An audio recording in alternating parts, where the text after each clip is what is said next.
দেশের বিশ্ববিদ্যালয়গুলোর শিক্ষা ও প্রশাসনে বড় ধরনের পরিবর্তনের ইঙ্গিত দিয়েছেন শিক্ষামন্ত্রী আ.ন.ম এহসানুল হক মিলন। নিজ নিজ শিক্ষা প্রতিষ্ঠানকে আন্তর্জাতিক মানে পৌঁছতে ব্যর্থ হলে কোনো ভাইস চ্যান্সেলর পদে থাকতে পারবেন না বলে কড়া বার্তা দিয়েছেন তিনি। শুক্রবার 17 এপ্রিল দিনাজপুরের হাজী মোহাম্মদ দানিশ বিজ্ঞান ও প্রযুক্তি বিশ্ববিদ্যালয়ে নবীন শিক্ষার্থীদের ওরিয়েন্টেশন প্রোগ্রামে প্রধান অতিথির বক্তব্যে তিনি এসব কথা বলেন। শিক্ষামন্ত্রী বলেন, একজন ভাইস চ্যান্সেলর বিশ্ববিদ্যালয়ের সর্বোচ্চ প্রশাসক।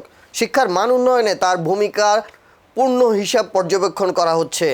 বিশ্ববিদ্যালয় মঞ্জুরি কমিশন ইউজিসি এবং বিশ্ববিদ্যালয়গুলোর রিপোর্ট নিজে পর্যবেক্ষণ করছেন বলেও জানান মন্ত্রী।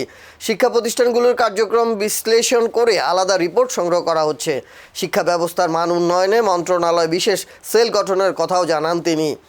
পাশাপাশি স্কুল, কলেজ ও মাদ্রাসায় সিসি ক্যামেরা স্থাপনের নির্দেশ দিয়েছেন, যাতে শিক্ষক ও শিক্ষার্থীদের উপস্থিতি ও কার্যক্রম পর্যবেক্ষণ করা যায়। শিক্ষকরা অনেক সময় ক্লাসে থাকেন না, এসব বিষয়ে নজরদারিতে আনতেই সিসি ক্যামেরা বসানো হচ্ছে।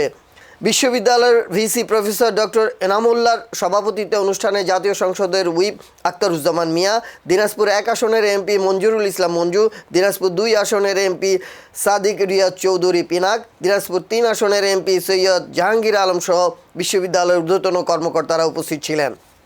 কারণ বিপদে আপদে যতই বন্ধু বান্ধব থাকুক না কেন, পিতা মাতা সব সময় আপন। জাতীয়তাবাদী দল জিন্দাবাদ। শহীদ জিয়া অমর হোক, দেশনেত্রী বেগম খালেদা জিয়া অমর হোক, আমাদের প্রিয় নেতা।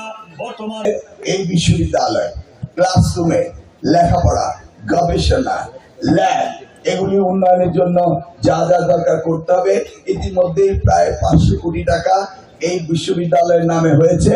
সেটা দিয়ে শীঘ্রই কাজকর্ম শুরু হবে। ডিজি স্যার চাচ্ছেন প্রথমেই ভৌত অবকাঠামো মিন্স হোস্টেল করা, আমিও তার বিপক্ষে নই, কিন্তু at the same time parallelly classroom এডুকেশনও বাড়াতে হবে নাকি? আমি চাই এই বিশ্ববিদ্যালয়গুলো যারা ঢাকার বাইরে রয়েছে, তারা ঢাকার চেয়ে ভালো করার সুযোগ তাদের বেশি রয়েছে। এখানে ন্যাচারালি ডিস্টার্ব কম হয় এবং কোয়ালিটি স্টুডেন্টরা ঢাকায় যাওয়ার কোনো প্রয়োজন নেই।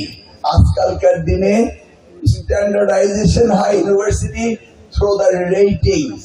এই রেটিংস যে ইউনিভার্সিটি ভিসি যারা বাড়াতে পারবে তারা থাকবে। আমি ভিসি ইউনিভার্সিটি প্রশাসন দেখি কিভাবে তারা এডুকেশনকে ডেভেলপমেন্ট করে এবং এগুলির খতিয়ান আমি তৈরি করছি, এগুলি রিপোর্টিং আমি নিচ্ছি। আমি আমার মন্ত্রণালয়ে সেল বানাচ্ছি যে প্রত্যেকটি ইউনিভার্সিটি কিভাবে তাদেরকে কাজ করছে সেটা। ফলে ইউজিসি তো আছেই, ইউজিসিও ওরকমই হয়ে গিয়েছে।